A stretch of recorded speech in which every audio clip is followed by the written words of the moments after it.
No press conference announced it. No statement hinted at it.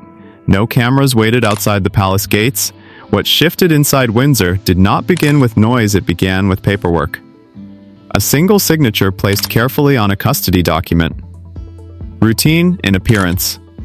Procedural in language. Almost forgettable to anyone outside legal circles. But when that document reached Prince William's desk, the silence that followed felt heavier than any public scandal. Those present later described the moment not as emotional or confrontational, but as still. The kind of stillness that settles in when something stops being personal and becomes institutional. On paper, the agreement was structured to create stability. It outlined living arrangements, parenting frameworks, and conflict prevention mechanisms, the sort of legal architecture designed to prevent chaos rather than create it. To outside observers, it sounded responsible, mature, even protective. But within royal advisory circles, attention focused on a specific provision embedded in the wording of a clause acknowledging safeguarding oversight if formal welfare concerns were documented. Clauses like this are not unusual in high-profile custody agreements. They exist to define what happens if stability is questioned. Yet in this case, the wording intersected with something larger than private parenting. It intersected with constitutional duty. Because once the safeguarding authority is acknowledged in writing, it does not remain symbolic. It becomes a pathway. Narrow, technical, procedural, but real. Days after that signature, internal conversations reportedly shifted in tone. Not because of public controversy, not because of media pressure, but because patterns began to change quietly behind the scenes. What began as routine administrative observations soon felt less routine, and it wasn't a courtroom that triggered the next concern. It was something far simpler, a school attendance log. On the morning of January 31st, staff at a private school in Santa Barbara reportedly noted 2 unexplained absences. In isolation, this meant very little. Absences happen frequently, particularly in high-profile families accustomed to travel. But established protocol requires notification when relocation or extended travel affects attendance. This time, no advance notice had been submitted. By midday, outreach attempts were reportedly made through previously agreed liaison channels connected to UK representatives. No confirmation came back. No travel clarification. No transfer documentation. Later that afternoon, administrators internally categorized the situation as an unverified withdrawal. There was no forwarding enrollment record, no academic transfer request, no continuity plan attached. Just a sudden gap where structure had previously existed. Under ordinary circumstances, such a development would remain administrative, something resolved through communication between parents and institutions. But because the recently signed custody agreement included language referencing safeguarding oversight if welfare stability were formally questioned, the absence did not remain minor for long. The distinction is subtle but significant. A change in schooling can be a personal decision. A disruption without procedural notice becomes a structural irregularity. By evening in London, reports suggest the matter had crossed from curiosity into classification. Not an accusation. Not condemnation. Classification. The language reportedly used was careful, welfare clarification required. Within institutional systems, those words activate review mechanisms rather than emotional debate. And that is where the tone shifted completely. 2 mornings later, Windsor did not feel like a residence. It felt like a coordination center. Princess Anne, known for her procedural clarity, reportedly requested a formal briefing environment rather than a private family discussion space. On the table lay a red folder marked for immediate review, a signal that the matter had moved beyond disagreement into assessment. Inside were compiled records gathered overnight. Cancelled pediatric appointments without replacement scheduling. Communication outreach attempts are unanswered. Routine structures were altered without a documented explanation. Individually, each detail could have an explanation.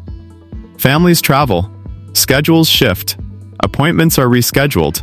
But safeguarding assessments do not analyze events individually, they analyze patterns, And the emerging pattern raised a single question within Windsor's advisory framework: not why was a school changed, but why were established safeguards bypassed? That shift in wording changes everything. Relocation can be negotiated between parents. Bypassing documented structures intersects with institutional responsibility. Because once a safeguarding clause exists within a signed custody agreement, responsibility does not remain horizontal between two adults. It can move upward toward oversight. When Prince William reportedly reviewed the clause again during that briefing, observers noted his response was not visible frustration. It was a restraint. He read the page twice, not as a brother, not as a future king reacting emotionally, but as someone recognizing procedural consequence. The clause did not demand intervention.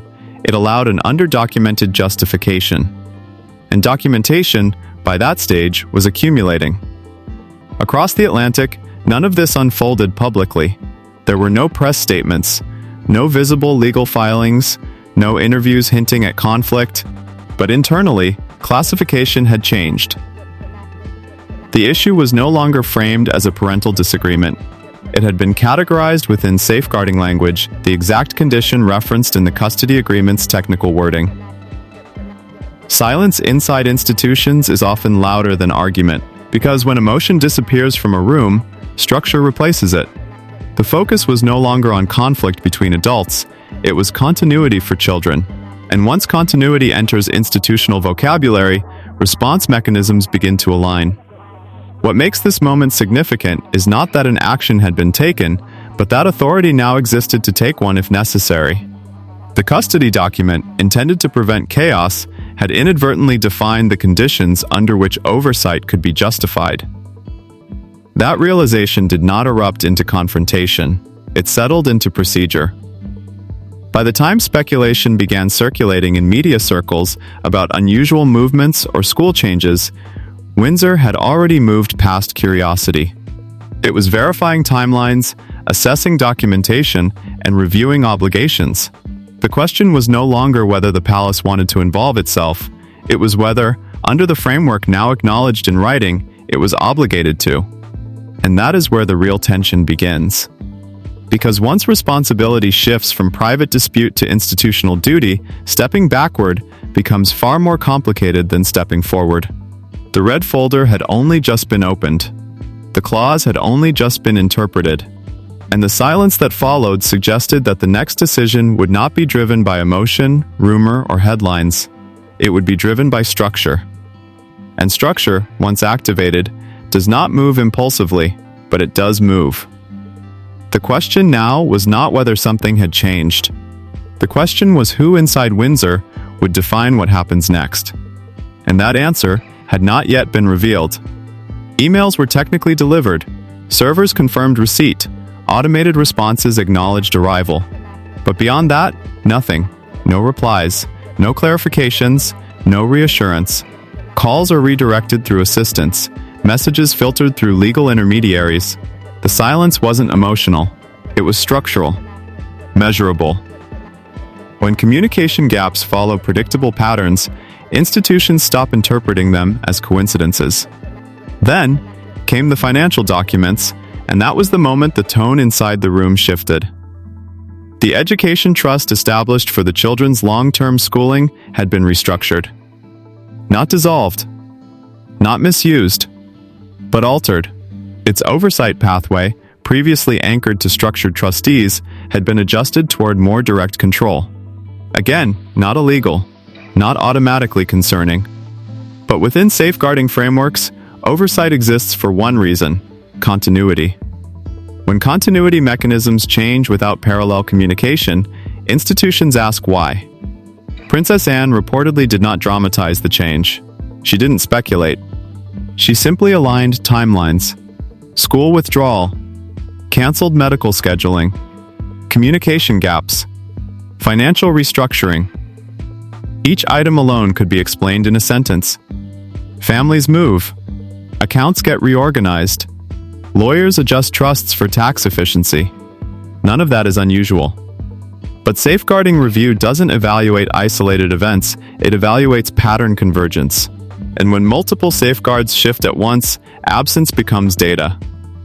Prince William already knew about the welfare clarification request raised by school administrators. He already knew that the custody agreement acknowledged escalation pathways if stability concerns were documented. But until this moment, those clauses had remained theoretical legal language sitting quietly on paper. Now, they had context. The document Harry signed years earlier wasn't aggressive, it was preventative. It anticipated uncertainty and defined what would happen if the routine collapsed. The clause didn't accuse anyone of wrongdoing, it simply defined thresholds. And internally, advisors were now asking a single technical question. Have those thresholds been met? William reportedly leaned back, not in frustration, but in recognition. Because this was no longer a debate about parenting philosophy, it was about the documented process. If verification disappears, oversight increases. That principle exists in corporate governance. It exists in financial regulation. And in high-profile custodial frameworks, it exists there too. No one raised their voice. They didn't need to.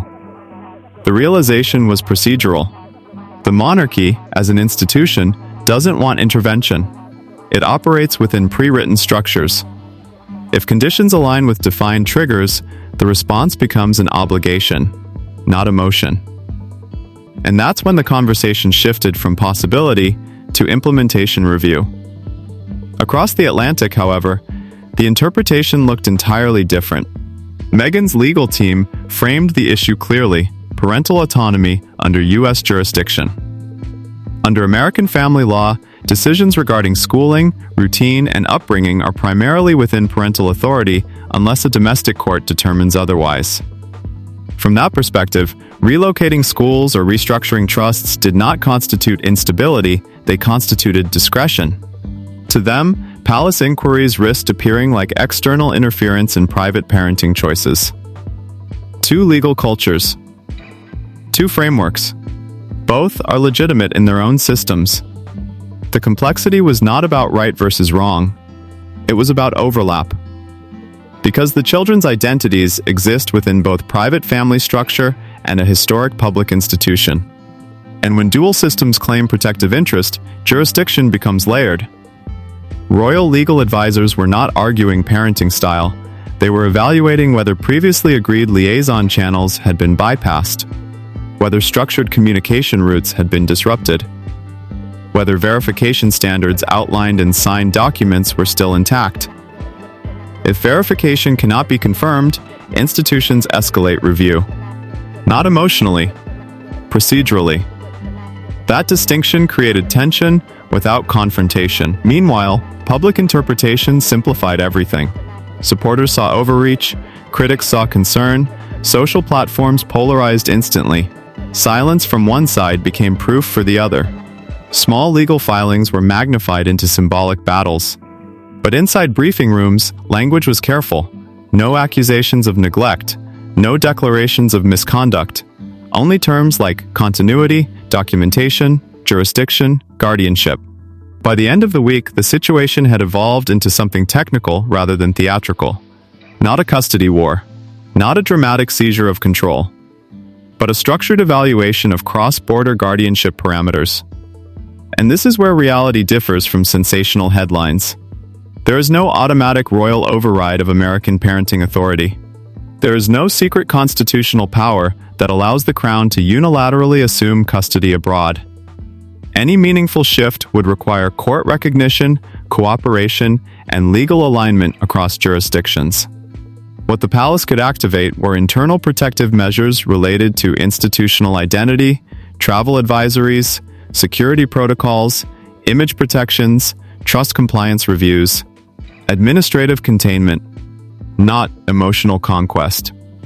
Prince William's endorsement of the internal review did not declare custody.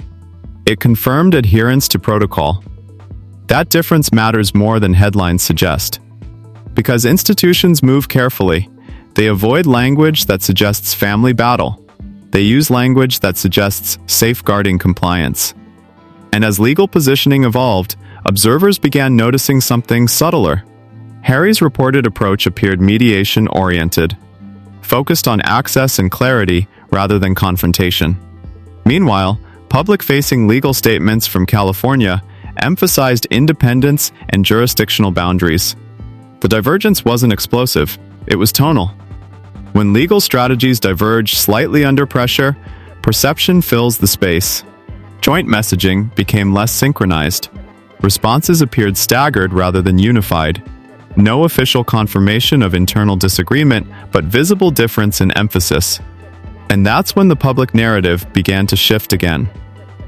The issue was no longer simply about clauses and oversight. It became about alignment. Were both sides pursuing the same strategy, or were they reacting differently to escalating scrutiny? Inside institutional corridors, speculation about personal dynamics remained off the record. Officials do not evaluate marriages, they evaluate documentation. But outside, the conversation expanded. Crisis doesn't create fractures, it reveals them, if they exist. Whether perception reflected reality or not, the image of perfect synchronization began to soften. Not dramatically, not catastrophically, just subtly. And in high-profile lives, subtle shifts become amplified. The custody framework had started as legal language on a page. It had evolved into a cross-border review. And now, it was being interpreted as something even more human. Two individuals navigating institutional pressure in different ways. What happens next depends less on headlines and more on courts, less on emotion and more on jurisdiction. Because when multiple legal systems intersect, resolution does not arrive through statements, it arrives through process. And process, unlike rumor, takes time. The real question now isn't who is right. It's which system moves first, and what recognition that movement receives on the other side of the Atlantic. It was no longer only about jurisdiction or paperwork. It was about something quieter and potentially more fragile, whether the pressure of the crisis had redrawn lines inside the marriage itself. Were Harry and Meghan fighting a legal case together, or responding to it differently? That question didn't originate inside a courtroom. It emerged in media studios, analyst panels, and carefully worded entertainment briefings. Because while lawyers debated clauses behind closed doors, the public version of the conflict unfolded in headlines.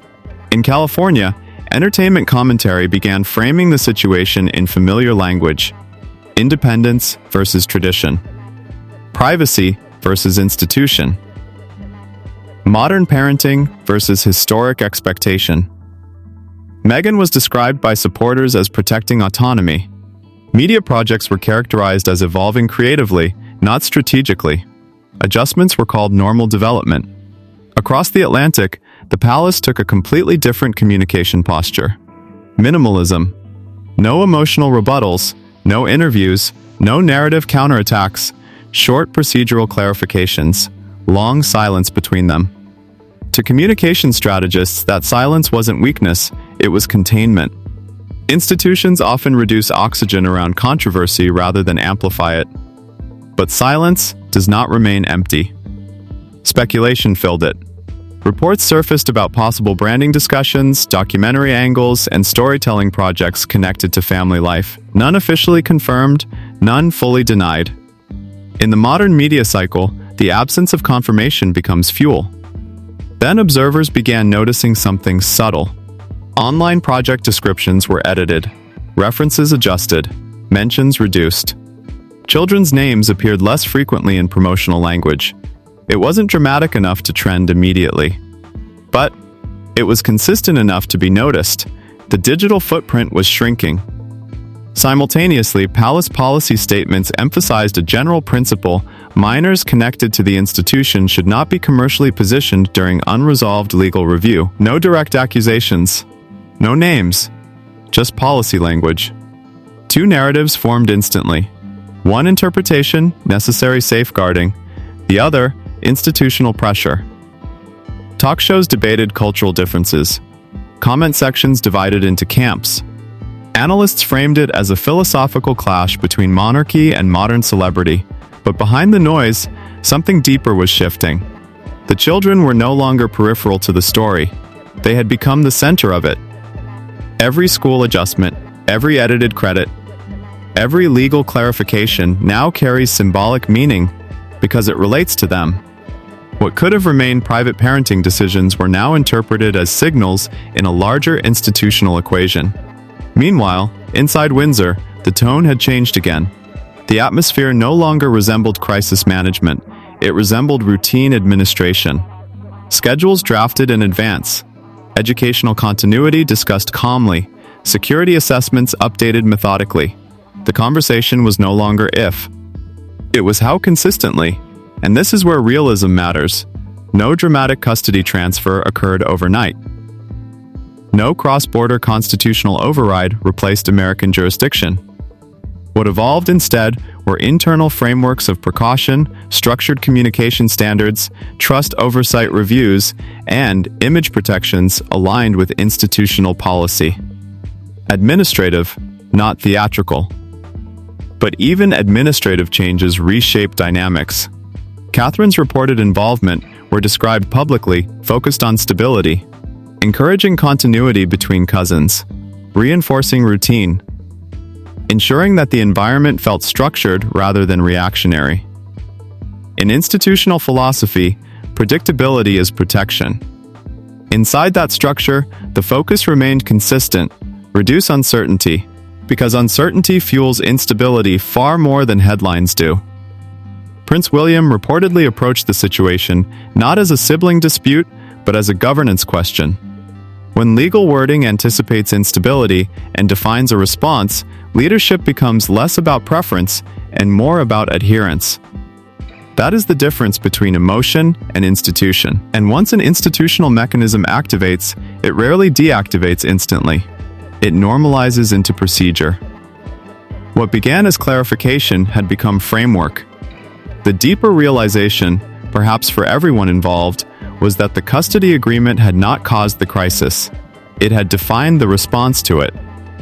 Legal language exists precisely for moments when trust between adults becomes strained. It outlines what happens if communication falters. It does not assume failure, it anticipates possibility. And when documented triggers align with that language, institutions act not because they want to escalate, but because they are designed to. That distinction reshapes the narrative completely. This was not monarchy versus marriage, not privacy versus power. It was overlapping systems trying to protect the same children under different legal philosophies. As for Harry and Meghan, divergence in legal tone does not automatically equal personal fracture. Under stress, strategies adapt. Lawyers prioritize jurisdiction. Institutions prioritize continuity. Mediation attempts and boundary assertions can exist simultaneously without confirming relational breakdown. But perception moves faster than nuance. Public discussion turned inward, asking whether the crisis had revealed difference in approach between husband and wife. Yet inside structured systems, focus remained narrower: compliance, clarity, stability. No triumph inside Windsor, no public victory declared, only paperwork followed to its logical endpoint. The school withdrawal triggered review. Communication gaps triggered inquiry. Trust restructuring triggered clarification. Each step built upon documentation. And documentation built framework. The most important shift was not dramatic, it was procedural. Once formal review begins in high-profile cross-border custodial matters, routine replaces negotiation. Lawyers speak more than relatives. Standards replace assurances. That is not collapse, it is formalization. So what changed after all this?